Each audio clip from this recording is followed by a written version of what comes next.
Much enthusiastic and remote people as you are. Welcome to Mark Stills in Town, which is not this time involving me actually going to a town. It's with an audience watching on their laptops. You are there, aren't you, lovely people?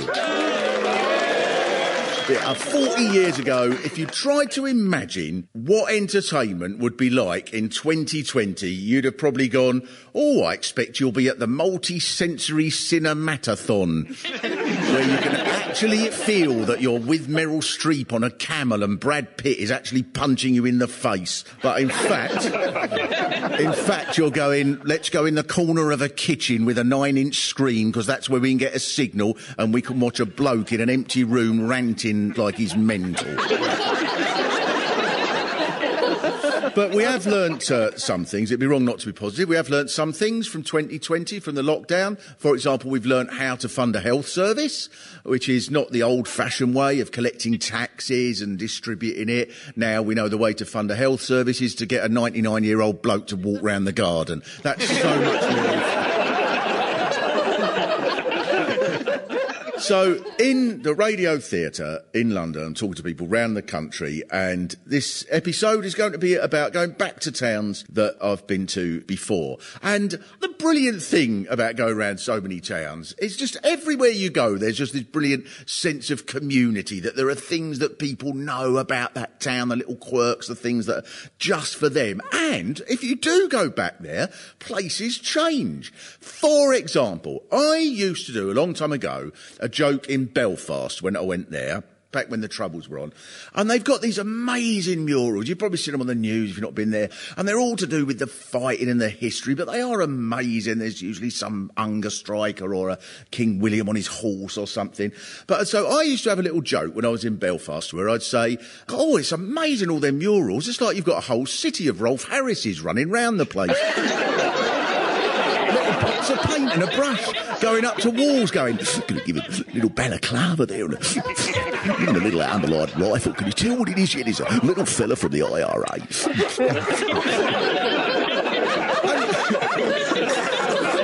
When I wrote that joke, I can have had no way of knowing that one day it would be controversial because of Rolf Harris. How could I know that? But it's changed, because I went to Belfast a little while ago and there was an open-top bus there, a guided tour bus thing, like the sort of thing that goes around London and shows you Buckingham Palace and all that, in Belfast. And I was with my son and stuff, and I said, oh, we've got to have a go on this. And I thought, oh, they'll skirt round the tricky issues, won't they? They're bound to do that. But as it set off, the bloke picked up his microphone, he said, right, I'd like to welcome you on board this Rain City guided tour of the city of Belfast. He said, now, unfortunately, where we're starting here is right by what I consider to be the ugliest building in the whole of the city centre. And then he said, now, you think with our history, someone would have the explosives to blow it up.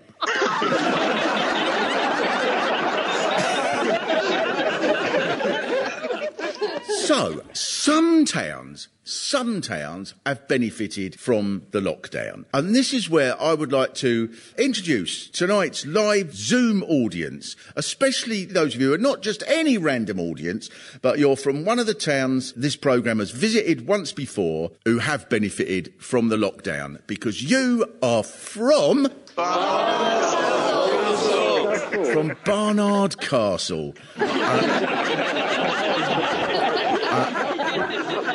A town that has been transformed through the lockdown. The government said that they were going to improve the north, and they've certainly done it with you. Because we recorded one of these shows in Barnard Castle in 2015. Now, the thing is, I'm going to play a little clip here, because sometimes you can say something that doesn't quite last in the programme. It goes a bit out of date. I doubt whether anything I've said has gone as much out of date as the opening line that night. Now, one of the amazing achievements of Barnard Castle is hardly anybody knows you're here.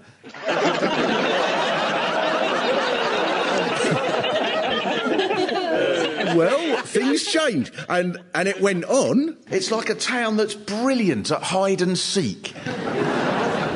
There's no railway, barely a bus comes through. Even people from Durham aren't sure where this is.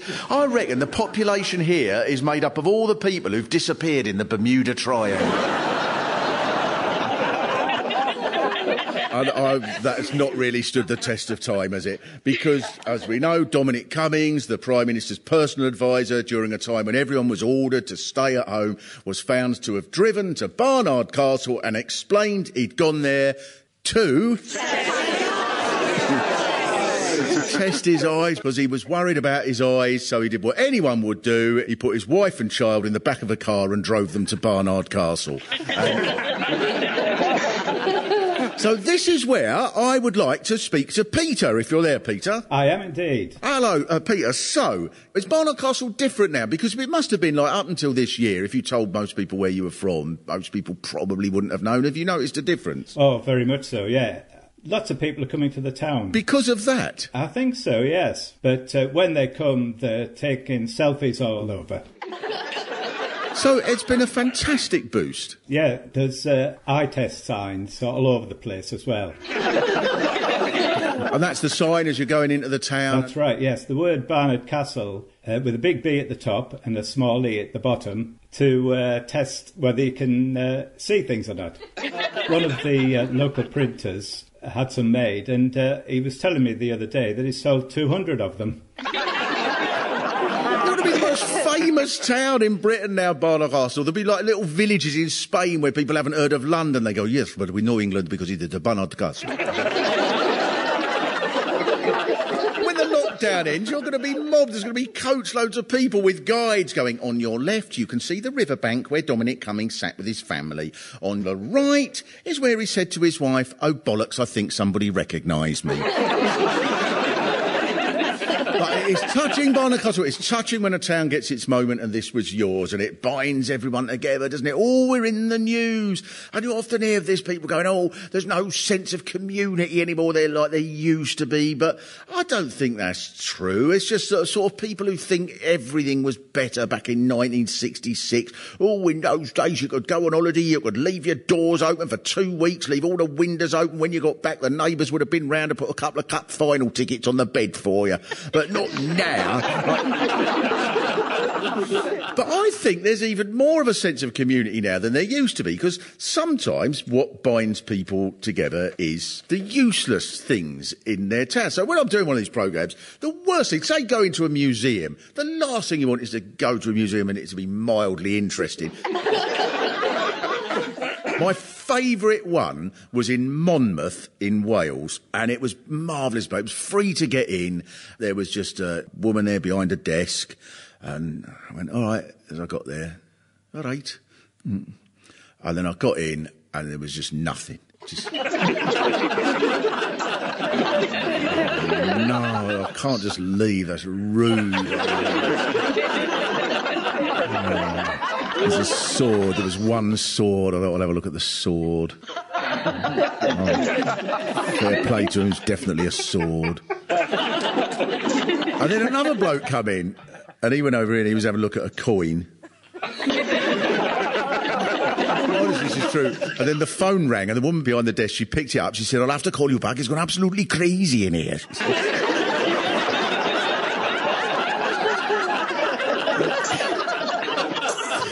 And rude people are brilliant. When you go to a town and you get such a sense of it, when people are rude, you think, oh, that's what you want.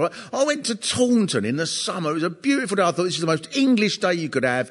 And I got an ice cream, and I went and sat and ate it on a bench in the churchyard. And I thought, this is as English as you could possibly.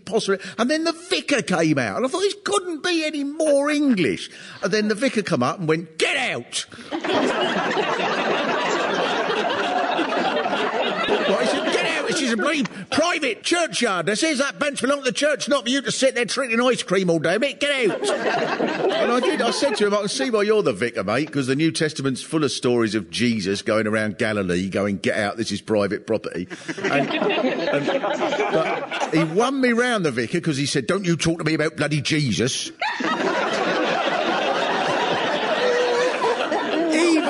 promoting Somerset. On New Year's Day, I was in Weston-super-Mare and I went into a newsagent's and I didn't catch the whole conversation. So all I heard there was a woman, she must have been about 19, and she was talking to her mate about 11 in the morning on New Year's Day. And she just said to her mate, and then right on a stroke of midnight, the fireworks went off and he proposed. I said, "You've got to get divorced first, you muppet."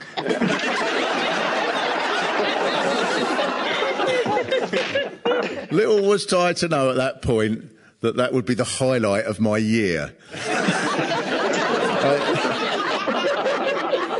But every town has this brilliant shared sense of history. My favourite opening to a book ever, right? Never mind Dickens.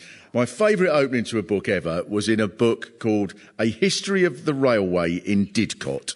And the opening line was, I shall read it in full, "This book is in no way a history of the railway in Didcot."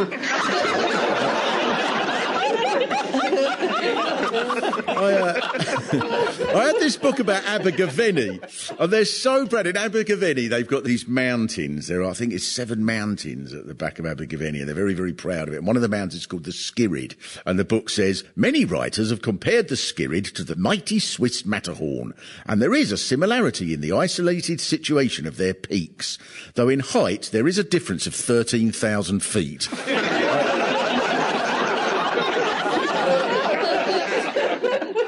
And sometimes there's more to a place than I realised when I did a programme there. So, I went to Lewes in Sussex, where they have this mad firework and bonfire night. Now, this is nothing comparable to anything that happens anywhere else. It's linked to the burning of the Protestant martyrs in the 16th century. Almost the whole town is in a bonfire society. They spend all year making costumes, and then they go in these marches and stuff through the town, and they just chuck fireworks at each other. Rockets! Whoa, it's nuts. It's like D-Day, but with less health and safety. And yet,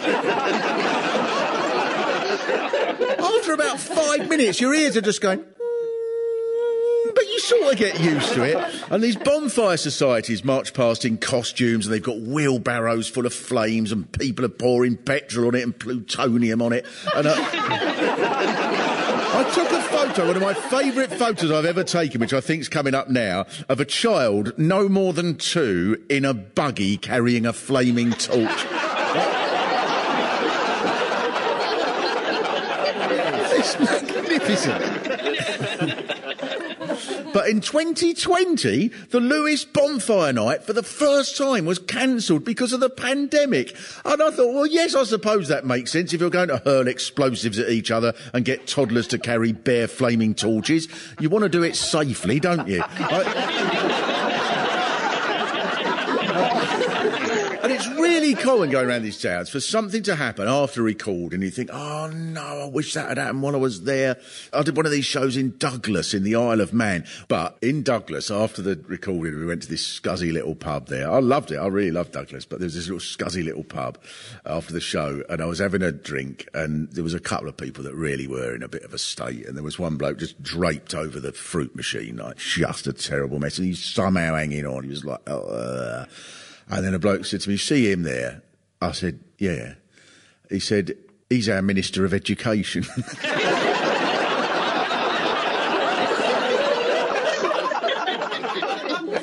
I love, there's another thing, right, about a sense of community. The most famous person, who would be the most famous person? People would probably go, oh, Rihanna, Kanye West, Donald Trump, I don't know.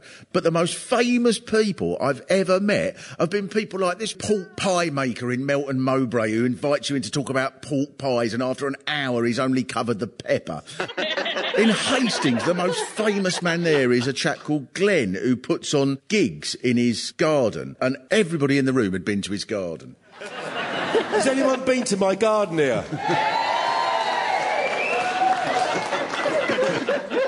And the most famous person in Portishead, outside Bristol, was a lad called Nigel.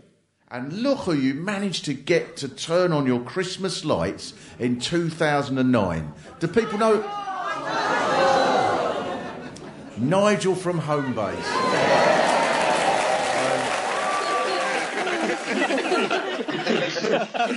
And Nigel had won a local vote to turn on the Christmas lights, as he was so popular on the checkout at home base. And it'd be brilliant if he'd turned on the Christmas lights and they just didn't work. And he went, "Oh, I got these from home base."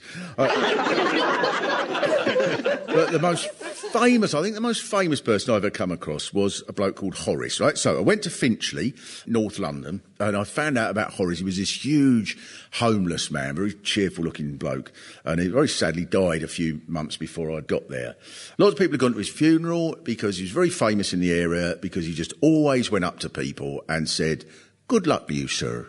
Good day to you, madam. Good luck to you, sir. Good day to you, madam." And he used to do that all day, all round Finchley. So everybody in Finchley knew Horace. So I got a picture of Horace. And when I put the picture of Horace up on the screen, the whole place was like, "Horace!" Like everybody just knew him so well. And then all the people in the audience started going, "Good luck to you, sir. Good day to you, madam." One bloke got up and he said, "I'll tell you what, Mark," he said, "honestly," he said, "one day I was in the supermarket, right at the checkout, and I could hear Horace going, 'Good luck to you, sir. Good day to you, madam.' I was watching him and he wasn't saying it. And I thought, what's happened? And he'd got a little tape thing. He'd got a little tape deck. And he must have taped it. And he must have thought, I can't be bothered to say it today, but I don't want to let people down. And he was taped it. And he was replaying it, going, 'Good luck to you, sir.' And this is brilliant. I love Horace. I said, is that all he used to say? And they all giggled a bit, you know.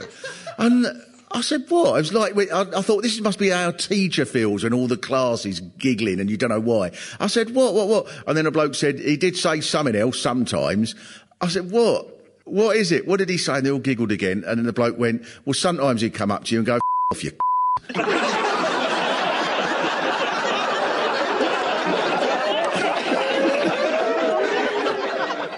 I know. Now, the thing is, islands can be the most brilliantly eccentric places.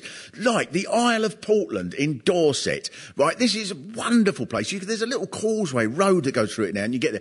It has an atmosphere of being an island, and it's very strange. And for example, you're not allowed to say the word rabbit. You think at first it's a joke, but you can't. It's really serious. It's a terrible swear word. Kids get sent home from school for saying it. Nobody quite knows why.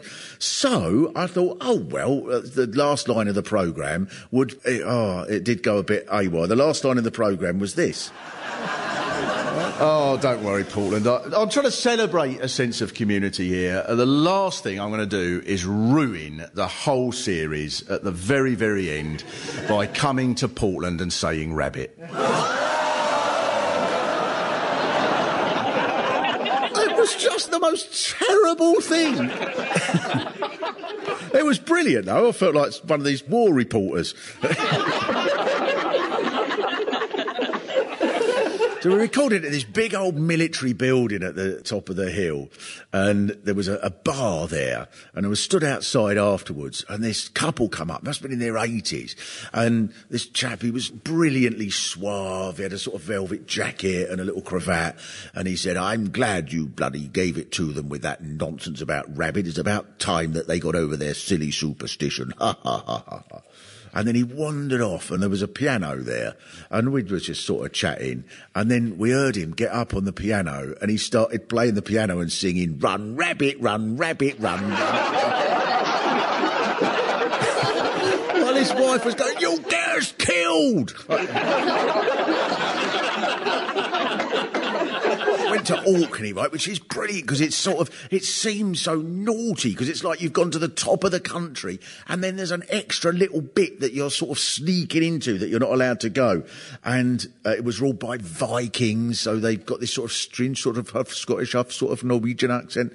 And then further up, even further, about 100 miles further, it's Shetland.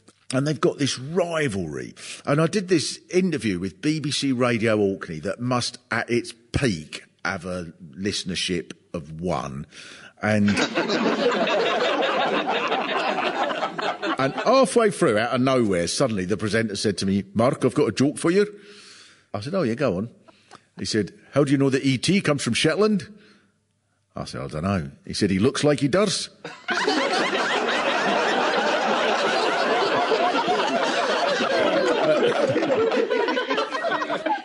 See, islands are marvellous because if you live on an island, you tend to see the rest of the world as peculiar for not living on your island. So we went to Alderney, which is one of the Channel Islands, but it's this little tiny, it's 1.5 miles long, right? It's just 7 miles from France. There's just no regular ferries. To get the plane, you have to go to Guernsey, and you get in this like little 12 people squash in there. It's not the size, it's just so old. It's like someone saying, I'll give you a lift, and it's some old Ford Anglia and all the seats are ripped.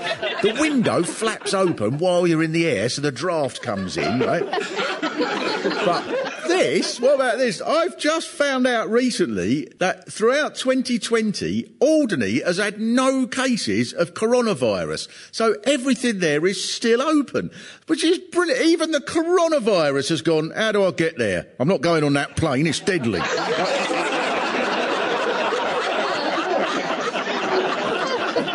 Couple of days there, you get into a rhythm which everyone appreciates, right? So we met this wonderful old bloke called Royston who remembered having to leave in 1940 when the Nazis came, right?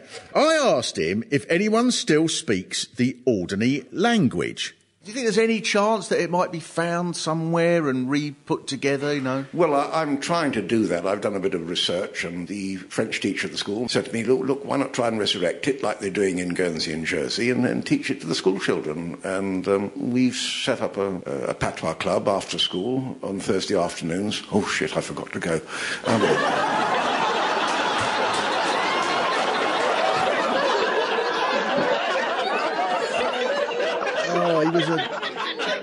He was a darling. He was such a nice man.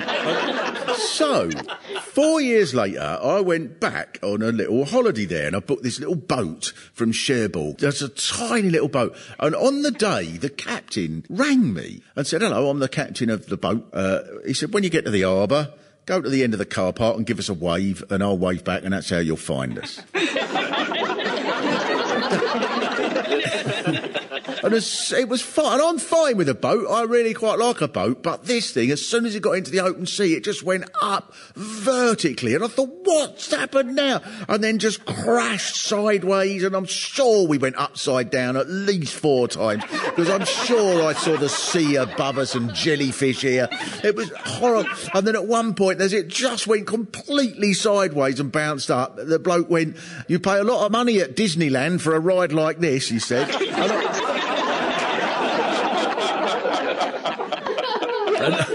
I've never in my life so much wished I was on a plane with a hole in the roof.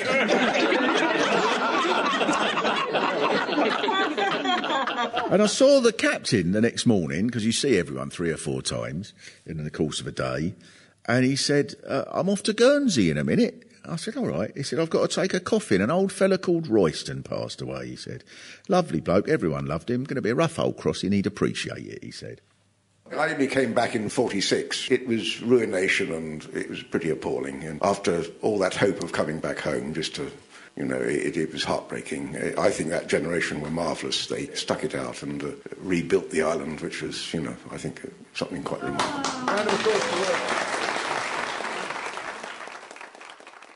I think where you can make a mistake when thinking about community is assuming it's fixed, but that's clinging to old traditions. Community changes. I love the fact that Corby in Northamptonshire is full of people with Scottish accents because Scottish steelworkers went there in the 1930s for work. So I was sat with a bloke all evening in this club in Corby, and he's talking to me like, aren't he? You're like a pint of heavy there. And eventually I said, so which bit of Scotland do you come from? He said, I've never been to Scotland in my life, pal. I've been brought up in Corby, that's where I've lived all my life. What am I going to school it for?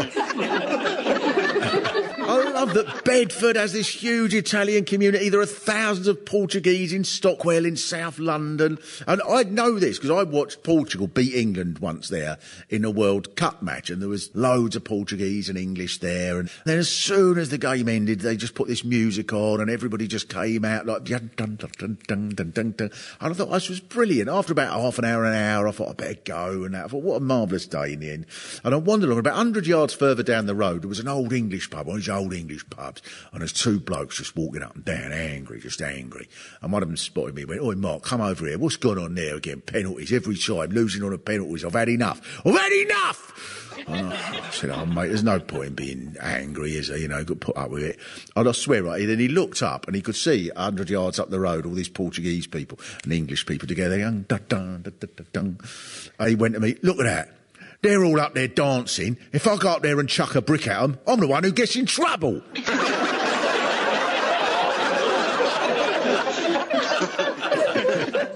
I think after a while, most people start to know the people that they were complaining about, and people start to get on. It happens all the time, everywhere. The same people, they're all coming over here. Like we did one in Glastonbury, and in the 60s, that's where all the sort of Zenny sort of people worshipping the spirit of wind, Bridget, the whatnot, chanty people. And now they all go, "Oh, I like them Rebbies now, they're all right." Everybody gets on. Went to Hebden Bridge, which has got a huge lesbian community that went up there in the 70s. And now it's half old Yorkshire and half lesbians, and everybody gets on, and the old Yorkshire people are all fine. Oh, no, I tell you what, there's never have to worry for someone to borrow a spanner off round here, I tell you that for now. New Malden's got this big South Korean community for a reason that no one can quite work out. Everyone's happy with it. Hastings has this endearing word for people who move in from London, which is filth, which stands for failed in London, try Hastings, which is quite sweet.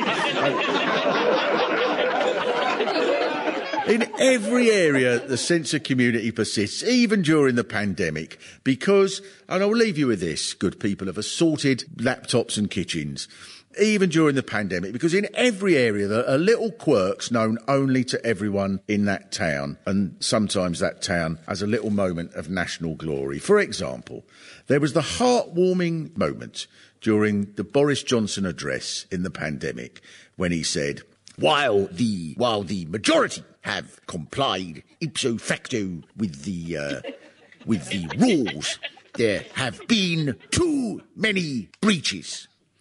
And I thought that was a record-breaking sentence in British history, causing the greatest number of people ever to say one person's name at once, because 40 million people yelled at their television, "Oh, right, Dominic Cummings at Barnard bloody Castle!" A touching moment that brought us together as a nation. Thank you.